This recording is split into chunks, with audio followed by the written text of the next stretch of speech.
What's up, everybody? This is Monica Rivera, host of You Want to Do What, the podcast, and you're listening to Chasing Dreams with Amy J.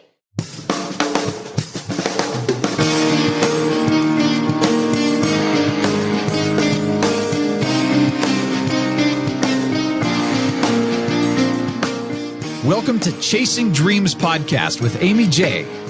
Amy believes that realizing a life without regrets is achieved by taking chances, chasing your dreams, making moves, and overcoming your doubts.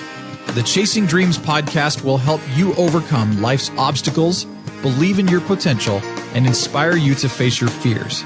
And now here's the woman who is passionately pursuing her dreams, Amy J. Hey, Dream Chasers, this is Amy J, and thank you so much for tuning in to episode 165 of Chasing Dreams.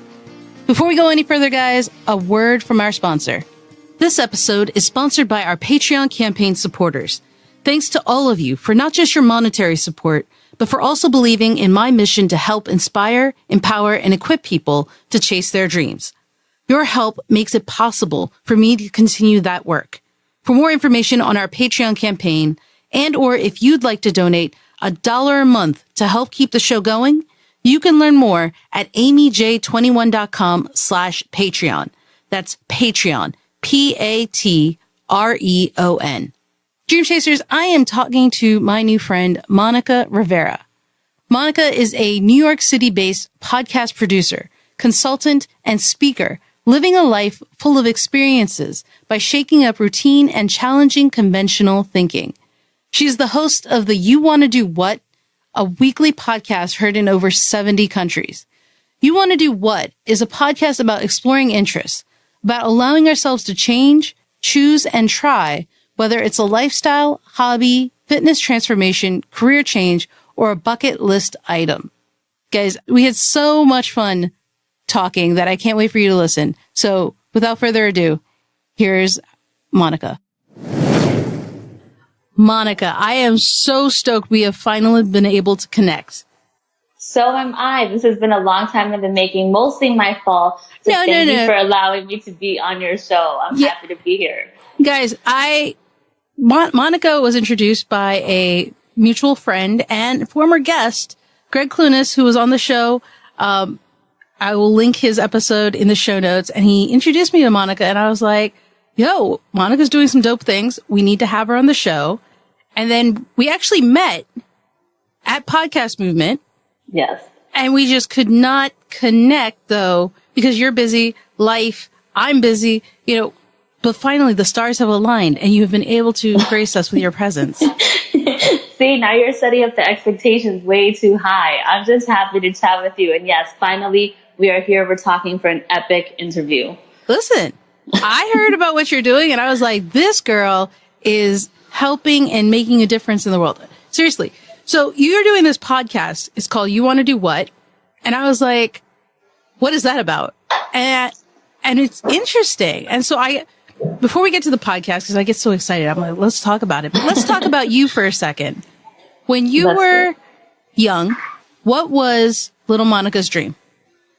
Oh, little Monica had a ton of dreams. So she definitely was always looking to do a lot at a really young age.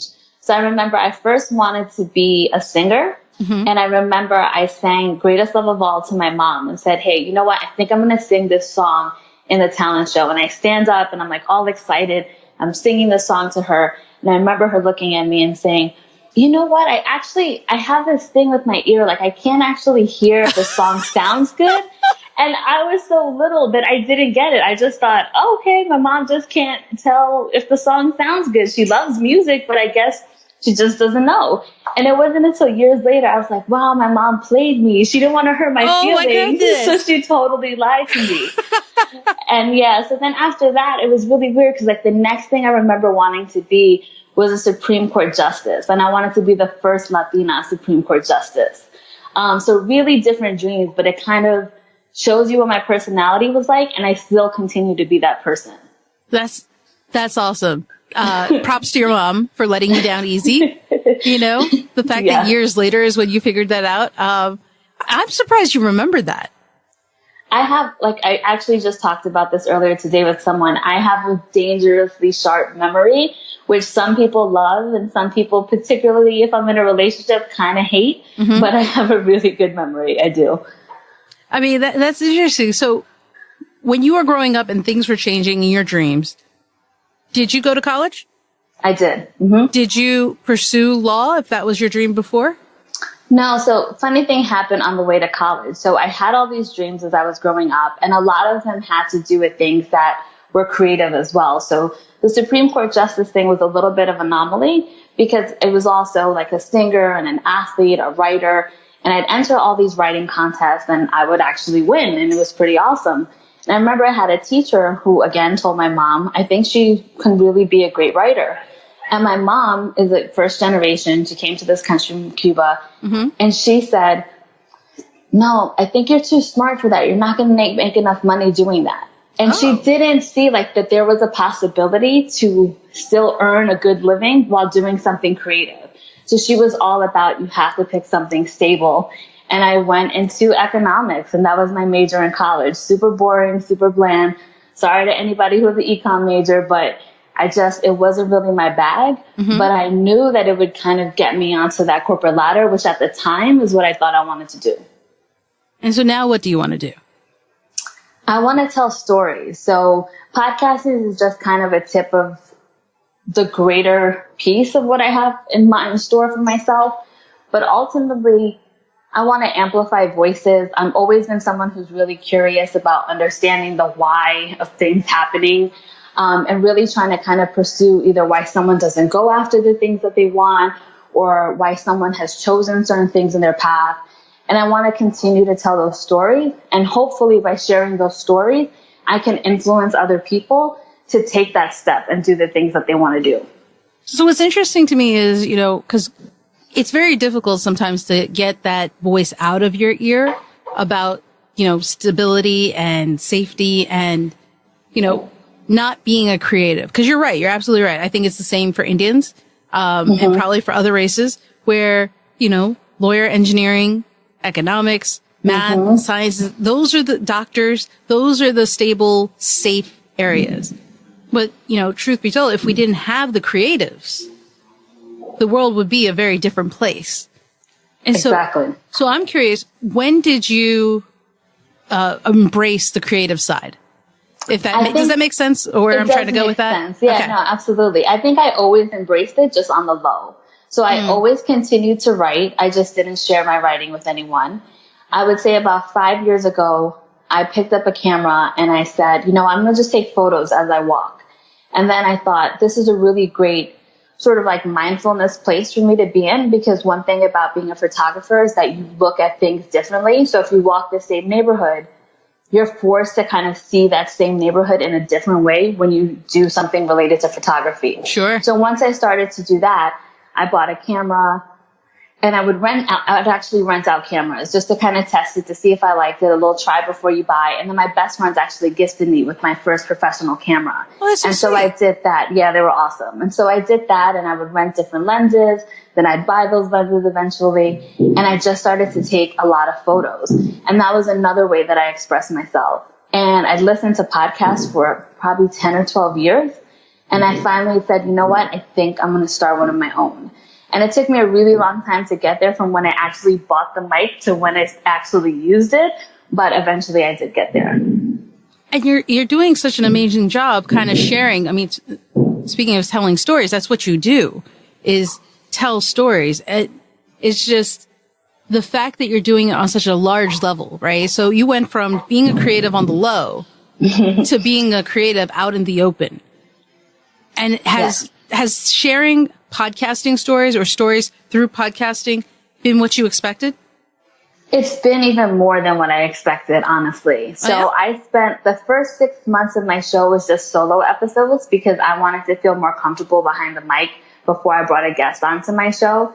Because I was like, I've always been really sensitive of like other people's time and really kind of making sure I can kind of carefully tell their story. So I said 6 months behind the mic by myself, and then I'll start bringing other people on. And so once I started to do that, I've just been so surprised by the people who have said yes to come onto the podcast. I would have never thought that before. And just really inspired by their stories. And I like to try to select people that maybe my audience has never heard before or never heard a story like theirs. Mm-hmm. And that just makes me feel really excited. And I love that I'm able to kind of connect these human experiences together, and bring a lot of people of color. And I not only have people of color, but I do have a lot of people of color on the show, and I'm able to connect them to an audience that might have never heard them before. Whose story has surprised you or just knocked you out of the park the most? Not that they all haven't, but who stands out? The one person that stands out, I interviewed a man named Cyrus Harper. Mm-hmm. He is from Massillon, Ohio. He was living in Atlanta after he graduated and doing what a young guy does. He was like young, good looking guy, had graduated, was making his first amount of money, working in the music business. And he had this real kind of come to Jesus moment saying, I think I'm kind of implicit in this environment that I don't want to be a part of. So he didn't do drugs and he didn't drink, but he just kind of felt like, I don't know if I really want to be in this environment or even contribute to it in some small way. And so he had this revelation. 3 days later, he packed up his car and he drove from Atlanta to Los Angeles. He knew no one, had no place to live, and he was homeless for 6 months in Los Angeles, living out of his car. And he got a job working at an LA Fitness, and he'd use that so he could stay fit, earn some money, take a shower. And he would actually, Amy, go to Toastmasters meetings in Beverly Hills, and no one in that meeting would know that he was actually homeless. What? Yes. Amazing. Amazing. And it just shows, like, if you really want something and you want to change it up, you can do it. You just have to take that first action step, and then the other things will follow. I'm just blown away by that. Like, Yeah. Wow. Yeah, he's an awesome guy. And he's gone on to work with the United Way, and he's won a philanthropy award with them and another award with Boys and Girls Club. He's written a bunch of books, and now he works with a lot of kids that come from underperforming backgrounds, if you will, and really tries to help them and inspire them with his story, and also try to help them get where they want to go in life. Now, one of the things you're trying to do and what you have done, and, you know, one of your talks at Podcast Movement is shining a light on diversity and, you know, spotlighting people of color, just people of different backgrounds.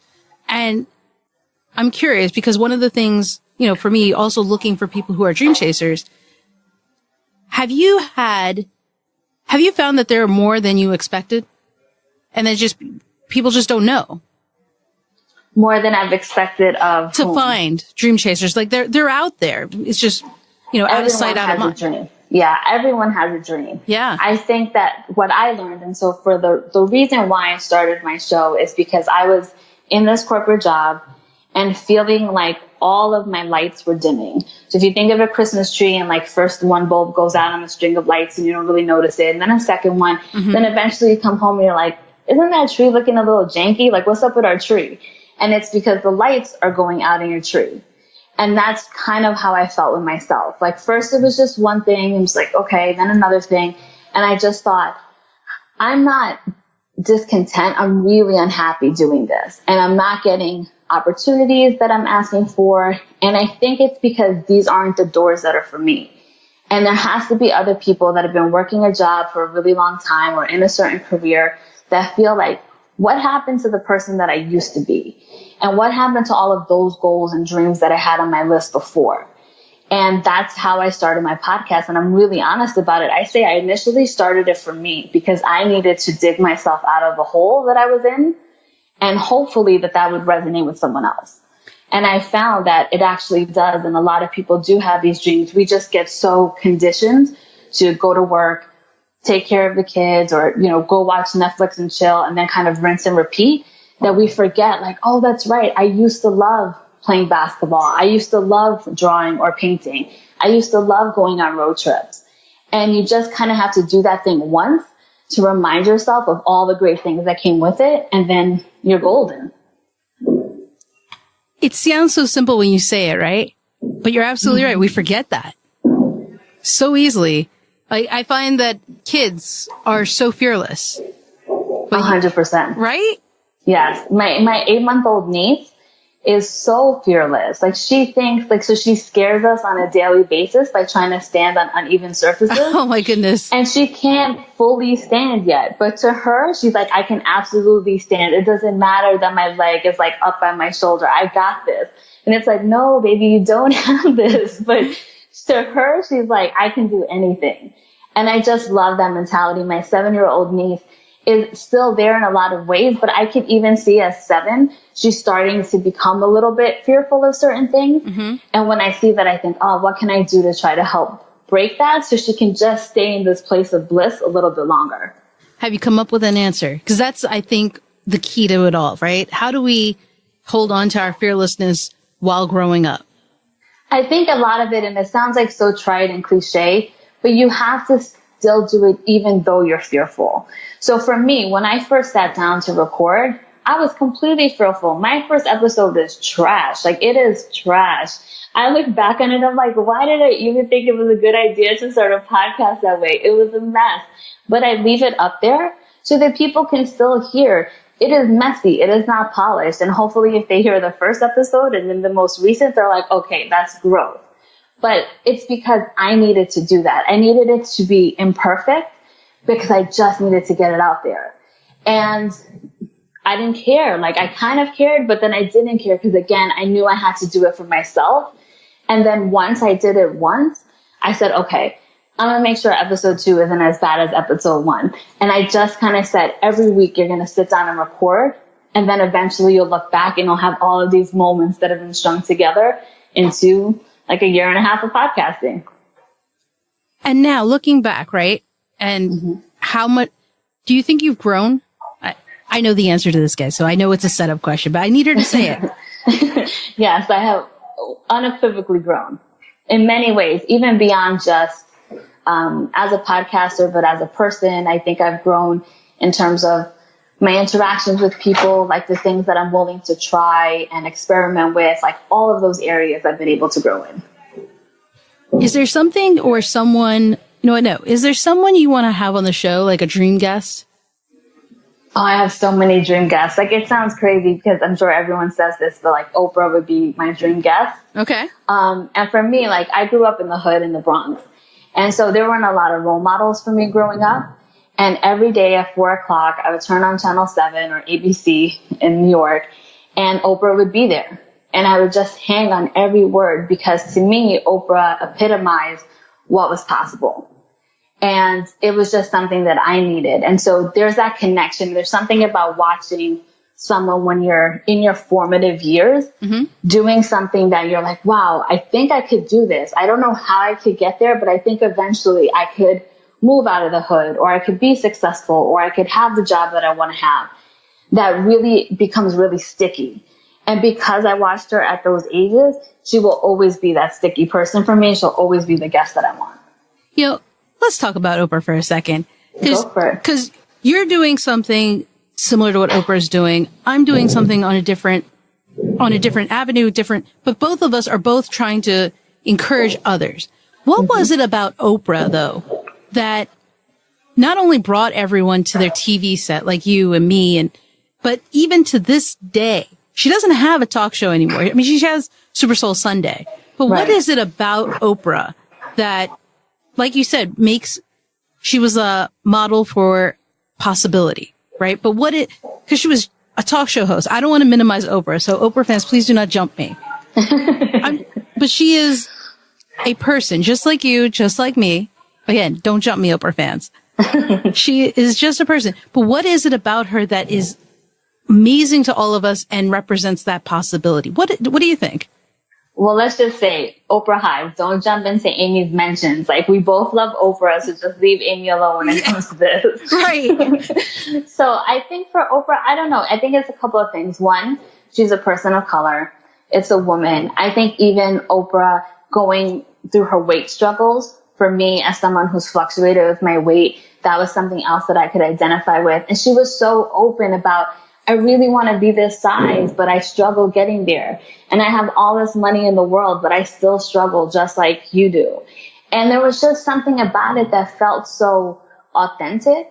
and like, wow, okay, we're really talking about these things. And I find that specifically, and I'll say this in Latin communities, we don't always talk about the things that are on our minds. And I've always been the person who wants to talk about it. Like, I'm totally fine with confrontation. People think of confrontation as a bad word. I actually don't. I think let's air it out and then we can get past it. I don't want to hold on to something so that it's eating up my insides. I want to just talk about it, express it, and then let's figure out how we can find a solution to it. So Oprah was airing out all those things. And I thought, yes, this is what I want. We need to talk about these things that are difficult and uncomfortable and that most people want to pretend doesn't exist. Yeah. Yeah. I think that's a huge part of it. I think she hits a number of demographics, but I also think she listens. Right. You know, right. I think she creates a safe space for people to believe. Right. You know, in just the variety of topics she had on the show, because her show went from like a talk show to a self-help to interview, like yeah, it ran the gamut.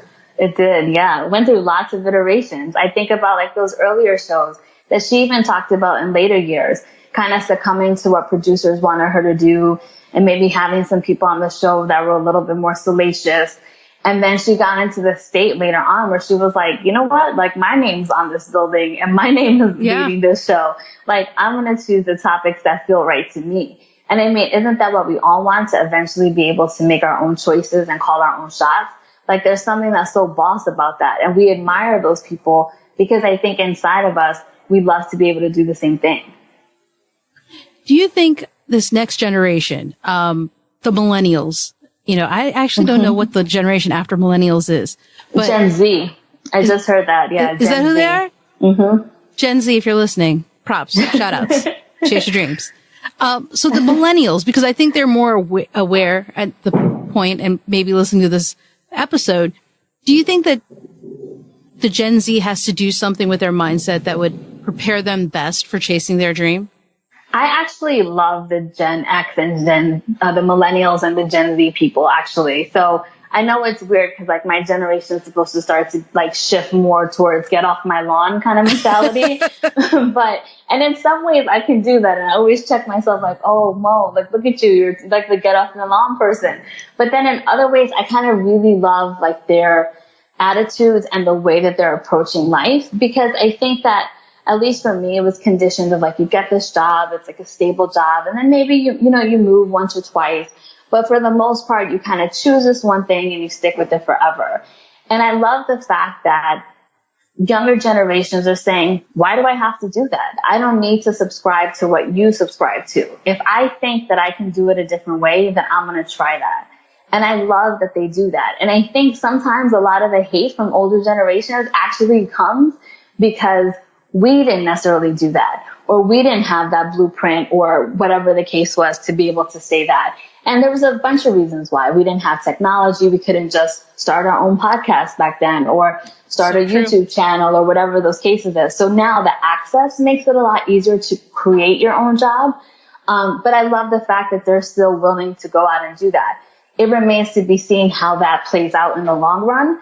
But in the interim, if you want to spend your 20s and early 30s, like trying to figure that out and experimenting and playing, then go for it. Why not? Because maybe one of those things will stick, or eventually you'll say, you know what? I think I have to just get a regular job. And then they'll figure it out at that point. I love that. I never really thought about that. That's actually a very good observation about that. I think it's accurate too. So let's flip the script now, because for our generation and those who are elder, because it's never too late to chase your dream, right? You can do it at any point. What do you think they should do if they are listening to this now and think it's too late for me? First of all, it's never too late. So I would say the one thing that I caution against everyone is when someone tells me like, when I retire, I'll do this, I literally start to cringe, because I think that the biggest problem that our generation has, and it's almost like a conditioning, if you will, is that we think we have a bunch of time. So on one hand, we say that it's too late, but then we still think that we have a bunch of time to get to retirement, knowing that who knows what retirement's going to look like. And the truth is, not all of us will actually get to retire. So why are we saying in 20 years, I'll do this, in 25 years, I'll do this? Why can't you do it now? Why can't you plan to do it now? So I think that's like the biggest thing. You have to kind of get rid of the mindset of I'll do it in retirement. So that's like the biggest thing. Just please stop saying that. Like if you're listening right now and that's what you say, I need you to just listen to that one thing and just stop saying that and really think about what can you do now. And I think that it can be something I always tell people, start really small. Start by writing out the things that you love to do when you were a kid and go see if it makes sense to try any of those things now. I think it'd be hard pressed to find something that you can't do as an adult that you used to do as a kid. Like if you used to love going on the swing, why can't you go on the swings as an adult? Like don't be creepy about it, but go like to the park and like go play on some swings. Like it's, you know, just like try to connect to the part that's fun. I remember I was talking to someone one time and it was a guy that I've been dating and he said, oh, you just like to have fun too much. Like you need to grow up and become more of an adult. And I remember laughing and saying, okay, I'm not going to continue to date this person because ideologically we're very different. But secondly, it's like, well, what constitutes that? I pay my bills. I have my place. I have a job. These are all adult-like things, right? Like no one's coming for me with like debt collectors, but I also like to try to have a good time and enjoy the pockets of time that are free. And so I think that kind of shows the mentality of people thinking that somehow when you become an adult, like these things have to shut down. And so just write the list of things that you used to like to do as a kid and do one of those things. That's it. And see if you like it. I think the biggest thing of what you said right then is the fact that we're so tied to this timeline. For some reason, society has said you work now, you play later. And you live later, but you kind of just struggle right now, and that you have to get married by X date. You have to have kids by this date. Biologically, that there are limitations, but you can adopt. So, no to that also. You know, I think it's all like the okie doke. Yeah. It's like all of these systems that have been put into place, like to make us feel like we have to do things at a certain time. And all it does is like mess with our head and gets us like thinking about, well, if I haven't hit this state by this age, something might be wrong with me. And it's like it's all the okie doke. It's like you don't have to believe any of that. At the end of the day, you have to be happy with the life that you have and not hold it up to society, because at the end of the day, we're all doing our own things and we all have different paths. But like, what path is going to make you happy? You know, it's interesting. If there was a news announcement tomorrow, and there probably is actually, I'm sure there will be, that a 68-year-old woman has graduated from medical school and will be a doctor.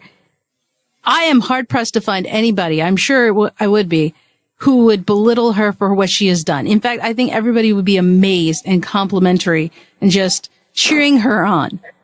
Absolutely. And you would have to, because that's an amazing thing. And that's a woman who said, you know what, I have a dream in me to become a doctor. And so that's what I'm going to do.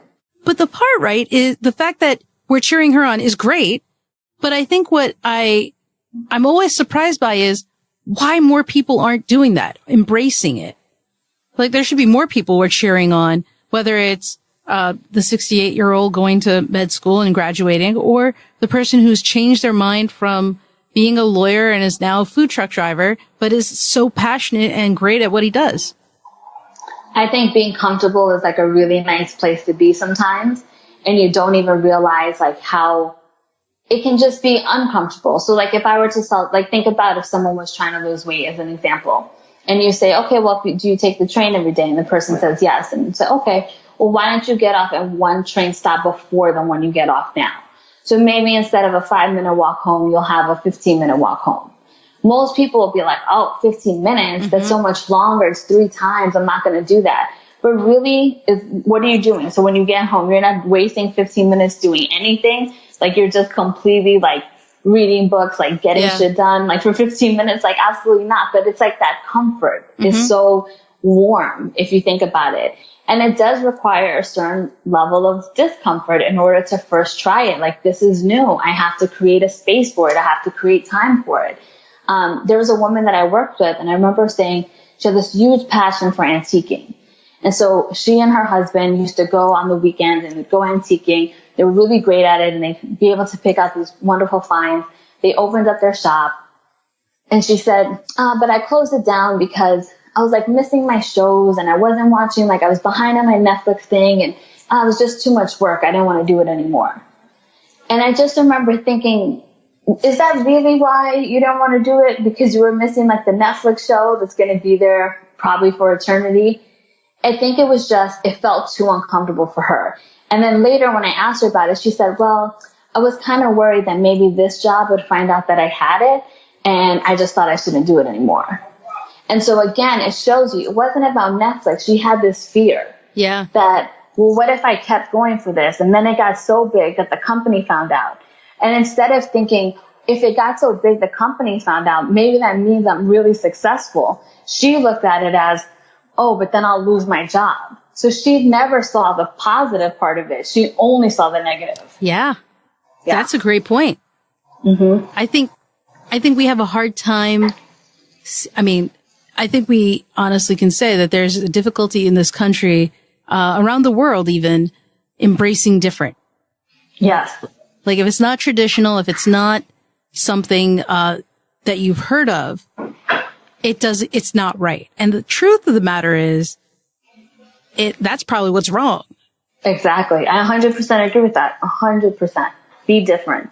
Or just be whatever you want. If you want to wear like a white shirt and black pants every day because that's what you want to do, that's fine. If you want to rock polka dots and stripes, then I think you should do that. Like, I just feel like we just have this one life. Yeah. And you should just kind of live it how you want it. One thing I'll say about that, a quick anecdote. I remember I went to this event over the summer and I wore these heels, and I have a problem with my Achilles. And I've gone to doctors and they're like, no, it's fine. Just rest it. And I'm like, no, it's been a year. Like, I've been resting it. Like, all I've done is gain weight, but my Achilles still hurts. Like, it's more than you just telling me I need rest. Sure. And so I'm wearing these heels at this event, and the speaker was Arlen Hamilton. She's this venture capitalist, huge bigwig. And she was up there with black jeans, purple t-shirt, and a pair of Air Force Ones. And I thought, why am I sitting here in heels with my Achilles throbbing when this woman who we're all here to see is rocking Air Force Ones? And I thought, you know what? I'm not going to do that anymore. Like, if I feel like healthy enough to wear the heels, then I'll put them on. But if I just want to reach with my Air Maxes and my Air Force Ones, then that's what I'm going to do too.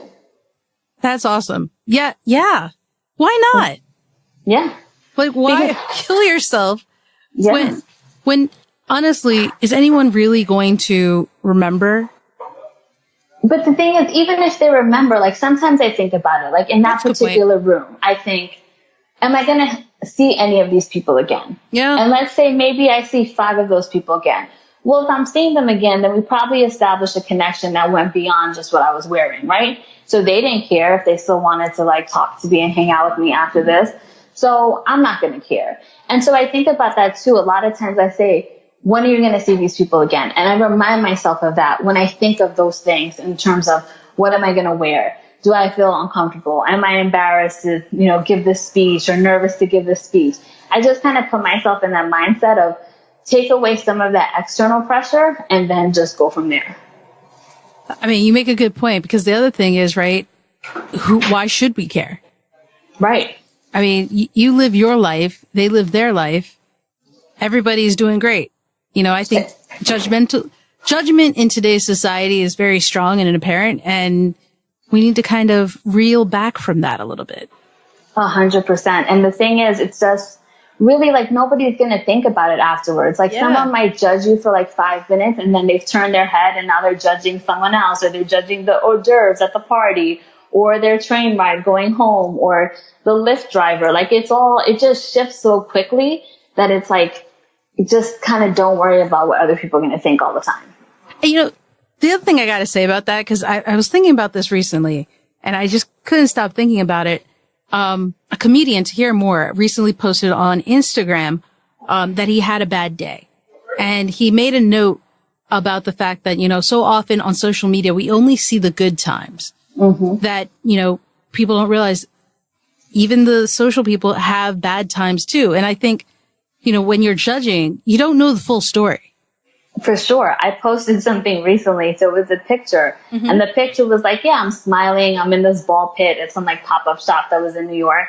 But I say behind the scenes of this picture, when I got to this place, My hair was down. I had a full head of curls. I had on earrings. In this picture, my hair is up because I was hot as hell and I was sweating to death. The earrings came off because they were itching my ears. So it's like, this is like behind the scenes of an Instagram photo. You're seeing this and you're thinking, oh, it looks like she had the best time. Right. But right before I took that picture, I was ready to go. I found the ball pit on the way to the exit. And then I said, oh, ball pit, I'm going to jump in here just because why not? It seems fun. How often do you go into a ball pit as an adult? And so I did it.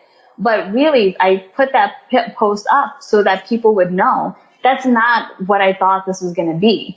And I was hot and I was uncomfortable and I was ready to go. And think of that every single time you look at an Instagram post and then want to say, I don't feel good about myself. There's always a story behind the picture. So true. So true. Oh my goodness. Monica, I just love chatting with you about perceptions and what people are doing, and just your observations are so spot on. We could keep going and going, but I know before I let you go, because I know you got things to do. What is something, after your own experiences, after having talked to over 60 people, with the podcast, or 60 episodes of the podcast, what would you tell one person today? A dream chaser came to you. What is one action you would say, hey, go do this today if you're chasing your dream? I would ask someone to say, what's the one thing that if somebody told you, like next Friday was the last day you had, what's the one thing you would think, I wish I would have done this? Because if you give somebody that thought, I guarantee you one thing will pop in their head. Whether it's, I wish I would have spent more time with my friend that moved to California, then that's a dream. Like, people have to think of it that way as well. Like, that dream is to go spend time with your friend in California. If your dream is, I wish I would have written a book, then now you know that's the call that you have to answer.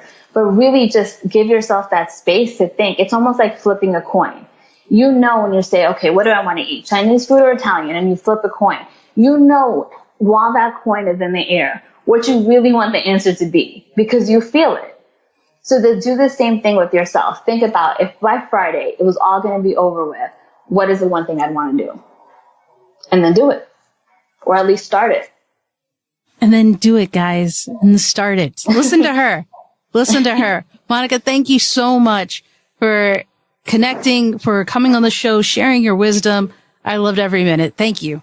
Thank you, Amy. I'm so happy to be here. Keep doing great things. Keep chasing your dreams. And I'd love to have you on my show one day. Dope. Let's do it. Let's make it happen. How much fun is Monica? Like, so much fun.